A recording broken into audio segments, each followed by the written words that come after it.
नमस्कार दोस्तों, आपने बहुत से मंदिर देखे होंगे, हजारों मंदिर। इनमें भी अलग अलग देवी देवताओं के सैकड़ों मंदिर होंगे।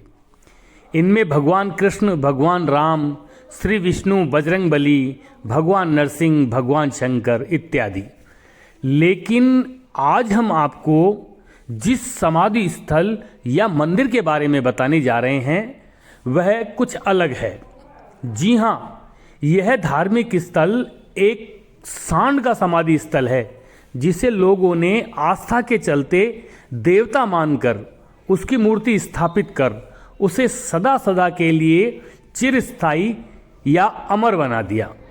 स्थानीय लोगों से जानने पर पता चला कि यहाँ स्थापित जो सांड बाबा के नाम से चबूतरा है वह कोई साधारण जीव नहीं था, वरन वह देवतुल्य पशु था, जिसकी मृत्यु पर ना सिर्फ पूरा गांव गमगीन हो उठा था, वरन पूरा गांव उसके लिए दौड़ पड़ा था।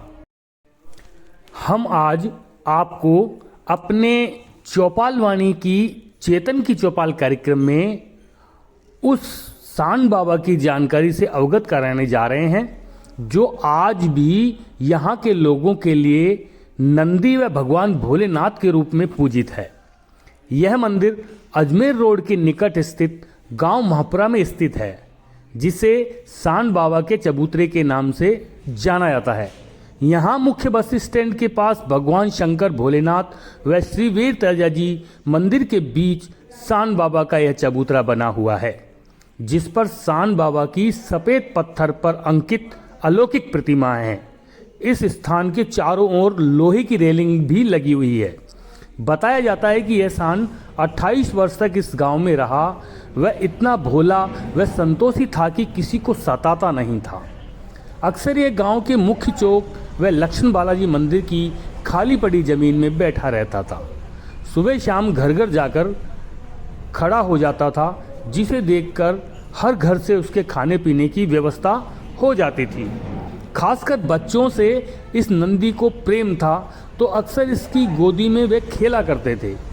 यह नंदी इतना समझदार था कि इस गांव का खाता था तो गांव का ध्यान भी रखता था। सन 1985-86 में इस सांड ने अपनी अंतिम सांस ली। बताया जाता है कि सांड बाबा बुजुर्ग हो गए थे तथा वृद्धावस्था की बीमारी के चलते गांव के बाहरी हिस्से में रहने के चले गए थे। जब सांड बाबा लोगों को नज़र नहीं आए, तब गांव के लोगों ने उन्हें खोजा तो वह अचेत अवस्था में गांव के बाहरी हिस्से में एक मैदान में मिले। यहाँ उन्होंने अन्न जल त्याग दिया था। गांव वालों ने उन्हें पशु चिकित्सक को भी दिखाया, लेकिन सब बेअसर रहा। एक दिन खबर आई कि सांड बाबा नहीं रहे। उनकी अंतिम घड़ी की खबर सुनकर पूरा गांव मैदान की ओर दौड़ पड़ा था। उस दिन गांव में खामोशी छा गई थी। पूरे गांव का ध्यान रखने वाले सांड बाबा की मौत के बाद गांव के लोगों ने पूरे सम्मान के साथ उनका अंतिम संस्कार किया। ग्रामीणों ने ट्रैक्टर में उनको सजाकर उनकी अंतिम यात्रा निकाली। जिस तरह से एक सन्यासी की विदाई की जाती है, उसी तरह इस सांड बाबा की भी फूलों से सजाकर विदाई की गई। ढोल नगाड़ों व जयकारों के साथ उसे गांव भ्रमण करते हुए बस स्टैंड के पास भगवान शंकर के मंदिर के सामने लाया गया। यहाँ उन्हें नम आंखों से विदाई दी गई तथा विधि विधान से गड्ढा खोदकर उसे मंदिर के सामने समाधि दी गई।